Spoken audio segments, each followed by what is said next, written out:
नमस्कार। ज्योतिषीय श्रृंखला की इस कड़ी में आपका हार्दिक स्वागत है। पिछले वीडियो में हम बुध की महादशा में क्रमशः बुध, केतु, शुक्र, सूर्य और चंद्रमा की अंतर्दशा के फल का अध्ययन किए थे। आज हम इससे आगे बढ़ते हैं और बुध की महादशा में मंगल, राहु, बृहस्पति और शनि की अंतर्दशा के फल का अध्ययन करेंगे। बुध की महादशा में जब मंगल की अंतर्दशा आती है तब जातक के पुण्य इत्यादि कर्म एवं यश की वृद्धि होती है तथा उसे राजा का अनुग्रह प्राप्त होता है। उसे गुदा एवं नेत्र रोग होते हैं अथवा वात रोग से कष्ट होता है, परंतु रोग से विमुक्त होना भी शीघ्र ही संभव होता है, अर्थात बहुत जल्द उस रोग से जातक की निवृत्ति हो जाती है।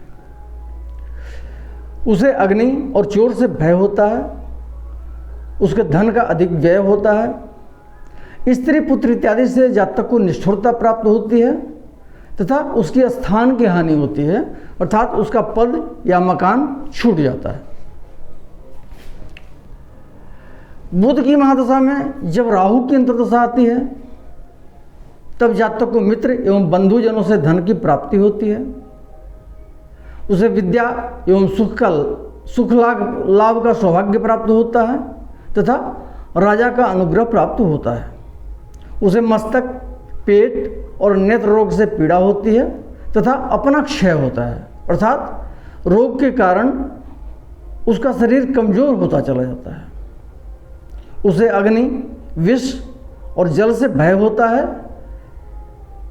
धन एवं मान की हानि होती है उसके मन में विकलता होती है तथा जातक जिस पद पर आसीन रहता है उस पद से उसे हटाया जाता है।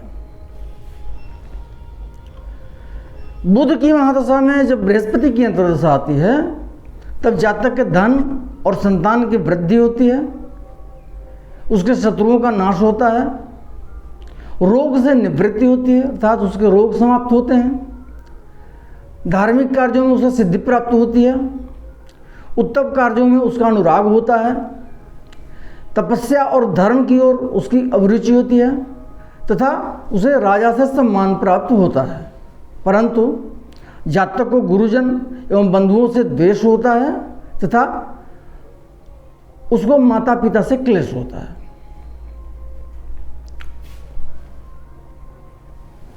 बुध की महादशा में जब शनि की अंतर्दशा आती है तब जातक के धन एवं सत्कर्म की वृद्धि होती है, किसी साधारण या बड़े लोग से सुख की प्राप्ति होती है। उसे वह कोमल स्वभाव का तथा प्रतापी होता है, परंतु जातक की कृषि की हानि होती है तथा उसे सभी कार्यों में विफलता प्राप्त होती है और जातक कफ एवं वातजनित रोगों से पीड़ित होता है। अगले वीडियो में हम केतु की महादशा में क्रमशः सभी ग्रहों की अंतर्दशा के फल का अध्ययन करेंगे। नमस्कार।